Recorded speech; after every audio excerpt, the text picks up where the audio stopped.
Di lapangan, para pemain berlari di bawah terik matahari. Sementara di ruangan berpendingin, punit-punit sialan itu duduk di kursi empuk, menilai tanpa rasa. Di bawah komando Sintayong, anak-anak muda Indonesia menolak menyerah. Mereka berlari bukan hanya untuk bola, tapi untuk harga diri bangsa.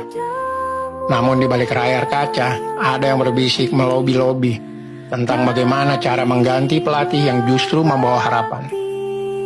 Ketika Arhan melempar bola sejauh mimpi rakyat kecil, punit-punit tak tahu malu itu menertawakan. Katanya dia tidak bisa main bola.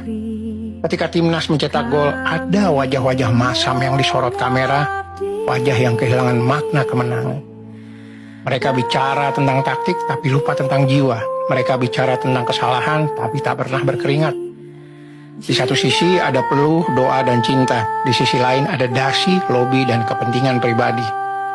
Dan di antara dua dunia itu, kami, para pecinta timnas, memilih berdiri bersama Merah Putih. Bukan karena sempurna, tapi kami tahu bangsa ini pantas diperjuangkan, bukan dijual di meja lobi Hotel Mandarin.